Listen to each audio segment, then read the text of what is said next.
Hello everyone, Shrimati मोहरी देवी Tapadia girls college के YouTube channel में आपका फिर से स्वागत है।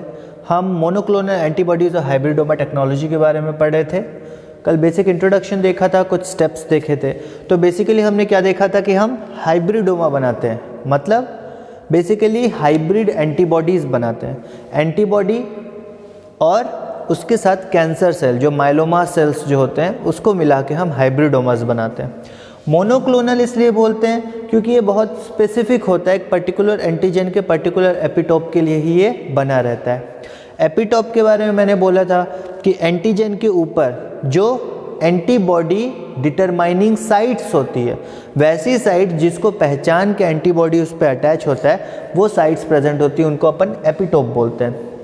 तो एक पर्टिकुलर एपिटोप के लिए जब हम एंटीबॉडी आर्टिफिशियली डेवलप करते हैं, जिसको लंबे समय तक जीवित रखने के लिए, इमॉर्टल बनाने के लिए इसमें माइलोमास या फिर कैंसर सेल मिला देते हैं, फ्यूज़ करा देते हैं, उसको हम यहाँ पे हाइब्रिडोमा बोलते हैं, हाइब्रिडोमा टाइप ऑफ एंटीबॉडी। तो ये एंटीबॉडी और माइलोमा सेल्स मिक्स करके हमने हाइब्रिडोमा टर्म दिया, हाइब्रिडोमा नाम दिया। तो कुछ स्टेप हमने देख लिए थे। बेसिकली हमने देखा था कि हम माउस में हम एक पर्टिकुलर एंटीजन इंजेक्ट करते हैं, माउस के अंदर उसके प्रति एंटीबॉडी बनाने वाले जो सेल्स हैं, हाँ, स्प्लेनोसाइट्स, सबसे पहले हम उसको जब इंजेक्ट करते हैं उसके बाद उसका जो स्प्लीन है उसको हम एक्सट्रैक्ट कर लेते हैं। स्प्लीन एक्सट्रैक्ट करने के बाद स्प्लीन में से जो स्प्लेनोसाइट्स हैं, जो कि यहाँ पे बी सेल्स का फॉर्मेशन करने को, स्प्लेनोसाइट्स को यहाँ पे हम ले लेते हैं और स्प्लेनोसाइट्स में जो बी सेल्स मिलेंगे उनको वो एंटीबॉडीज़ बनाएंगे, तो उन बी सेल को हम रख लेते हैं।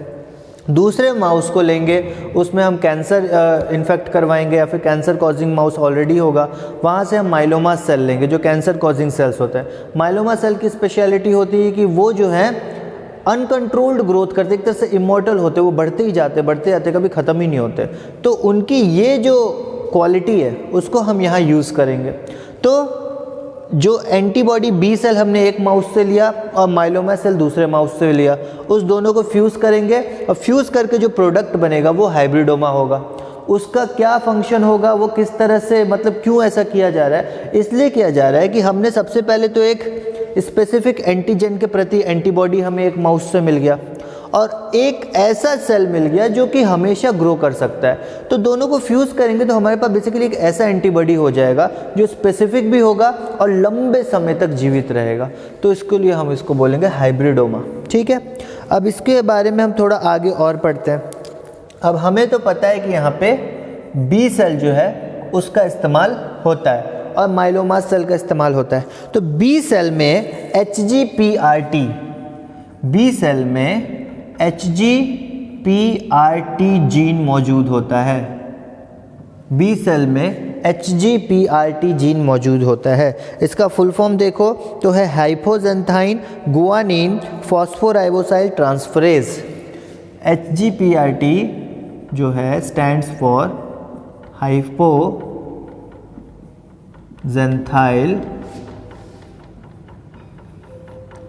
गुआनिन, हाइपोजेंथाइल गुआनिन फॉस्फोराइबोसाइल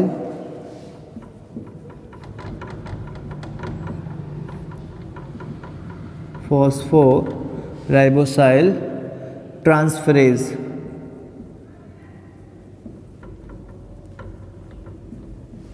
ठीक है, हाइपोजेंथाइल गुआनिन फॉस्फोराइबोसाइल ट्रांसफरेज, ये जो है जीन ये बी सेल में होता है और ये जीन जो है वो माइलोमास में एब्सेंट होता है, माइलोमा सेल में ये एब्सेंट होता है। माइलोमास लैक दिस जीन, माइलोमास में ये जीन जो है प्रेजेंट नहीं होता है। ओके, अब इस जीन का बेसिकली क्या काम है वो आपको पता चलेगा।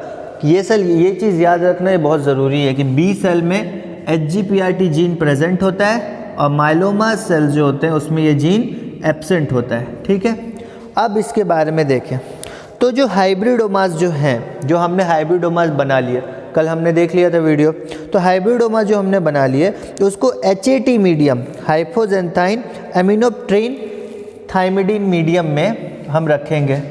तो हमारे पास जो हाइब्रिडोमास थे उसको हमने कहाँ रखा, HAT मीडियम में, incubated in HAT medium, incubated in HAT medium, hypoxanthine aminopterin thymidine.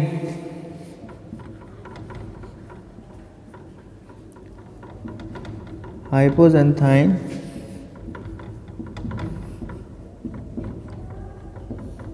aminopterin thymidine.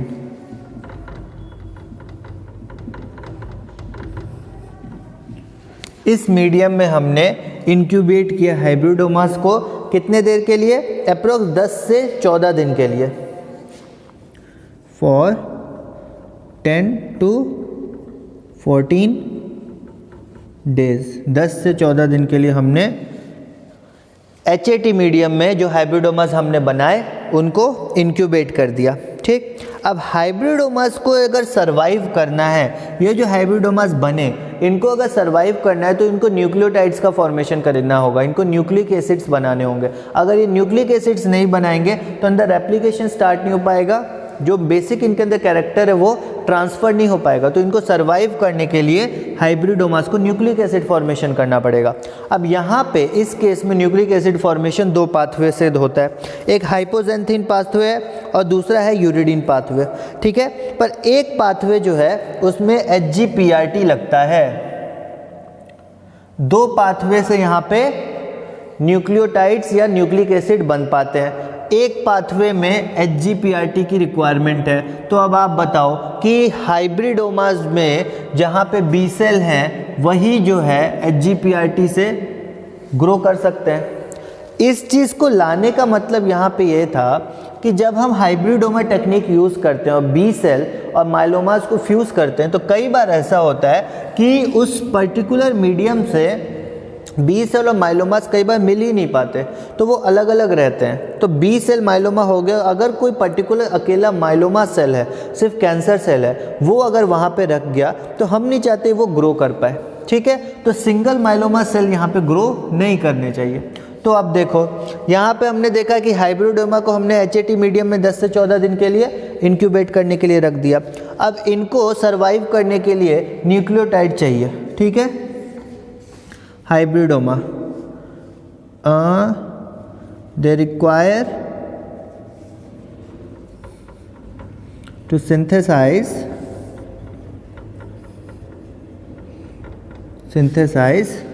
nucleotides to survive। इनको अगर सर्वाइव करना है तो इनको न्यूक्लियोटाइड का सिंथेसिस करना पड़ेगा। ठीक, 2 पाथवे हैं यहाँ पे न्यूक्लियोटाइड सिंथेसिस करने के लिए। एक पाथवे में आपको HGPRT लगता है, एक पाथवे में आपको कोई भी HGPRT नहीं लगता। ठीक है, एक पाथवे में इसकी ज़रूरत होती है, दूसरे में ज़रूरत नहीं होती। चलो, तो पहले पाथवे को यूज़ करके आइनोसिन बनाया जाएगा।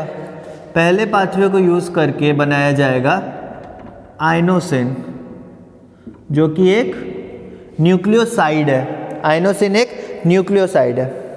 और दूसरे पाथवे को यूज़ करके बनाया जाएगा थाइमिडीन। आइनोसिन और दूसरे पाथवे को यूज़ करके बनाया जाएगा थाइमिडीन। ये क्या है? Pathway first. ये क्या है? Pathway second. तो पाथवे फर्स्ट और पाथवे सेकंड, पहले में यूज़ करेंगे HGPRT, दूसरे में यूज़ करेंगे, दूसरे में कोई भी HGPRT यूज़ नहीं करेंगे। तो ये जीन यहाँ पे यूज़ किए तो आइनोसिन बना, वो जीन वहाँ पे यूज़ नहीं कर पाए, थाइमिडीन बना। ठीक, अब यहाँ पे आती है बारी जो असल चीज़ है कि माइलोमास जो है उसमें HGPRT नहीं होता। ये चीज़ हमने देखी कि माइलोमास में HGPRT नहीं होता, ऐसे बी सेल में होते हैं। ठीक है, तो कुछ समय के बाद सबसे पहले देखो माइलोमास में HGPRT नहीं होता तो माइलोमा ये पाथवे फॉलो नहीं कर पाएगा। ठीक है, माइलोमास को इस पाथवे से जाना पड़ेगा, पाथवे 2 से ही वो न्यूक्लियोटाइड्स बना सकता है। पर HAT मीडियम जो है, ये जो आपका HAT मीडियम है उसमें अमीनोप्टेरिन होता है। HAT मीडियम में क्या होता है? अमीनोप्टेरिन होता है, जो कि पाथवे 2 को ब्लॉक कर देता है। ये क्या करता है? पाथवे 2 को इट ब्लॉक्स पाथवे टू, मतलब अब यहाँ पे हमने देखा कि जो HGPRT है वो रिक्वायर्ड है जीन, पर माइलोमास जो है उसके पास HGPRT नहीं है, तो ये इस पाथवे पे जाएगा। पर अब ये पाथवे ही जो है एमिनोप्टेरिन जो है ब्लॉक कर देगा। इस पाथवे को ब्लॉक करने से क्या होगा कि माइलोमास जो है वो पाथवे 1 भी नहीं यूज़ कर पाएगा और माइलोमास जो है वो पाथवे 2 भी नहीं यूज़ कर पाएगा। इससे क्या होगा कि अनफ्यूज्ड जो माइलोमास है, अनफ्यूज्ड माइलोमास, इससे क्या हुआ, ये सारा जो प्रोसेस हुआ इससे क्या हुआ, जो निष्कर्ष निकला वो कि अनफ्यूज्ड माइलोमास जो है, अनफ्यूज्ड माइलोमास जो है वो सिंथेसाइज नहीं हो पाएंगे, वो ज़्यादा अमाउंट में नहीं बन पाएंगे। ठीक है, unfused myelomas soon die and only hybridomas and B cell survive. Unfused myelomas soon die and only hybridomas and B cell will survive, will survive. ये चीज़ समझ में आई कि जब हमने देखा कि 2 पाथवे है, 2 पाथवे से यहाँ पे न्यूक्लियोटाइड का फॉर्मेशन हो सकता है। एक पाथवे में HGPRT जीन की ज़रूरत है, दूसरे में नहीं है, पर जो HGPRT है वो माइलोमास में ऑलरेडी एब्सेंट है, वहाँ पे है ही नहीं माइलोमास में। और हमने ये देखा कि इस मीडियम में हम HAT मीडियम में इसलिए जानते हैं ताकि सिर्फ माइलोमास हमें मिल ही ना पाए। हम एमिनोप्टेरिन डालते हैं जिस कारण से सेकंड पाथवे बंद हो जाता है, उस कारण से अगर कोई अकेला माइलोमा है तो वो सिंथेसाइज नहीं कर पाएगा। ठीक है, उसके बाद अगर अपन देखें तो हाइब्रिडोमास जो है वो HAT मीडियम में काफ़ी जल्दी डिवाइड होते हैं और 24 से 28 घंटे में अपने नंबर को 2 गुना कर लेते हैं। जितने भी होंगे 2 गुना कर लेंगे 24 से 28 घंटे के अंदर HAT मीडियम में। ठीक है, उसके बाद देखें तो लगभग 300 से 500 हाइब्रिडोमास एक माउस के स्प्लीन से आइसोलेट किया जा सकता है। 300 से 500 हाइब्रिडोमास एक पर्टिकुलर माउस के स्प्लीन से हम यहाँ पे आइसोलेट कर सकते हैं, 300 से 500। ठीक है, उसके बाद ये जो हाइब्रिडोमास हमको मिलेंगे उसको हम स्टोर कर सकते हैं क्रायो प्रिजर्वेशन के द्वारा। हम स्टोर कर सकते हैं हाइब्रिडोमास को। Hybridomas can be stored by cryo preservation.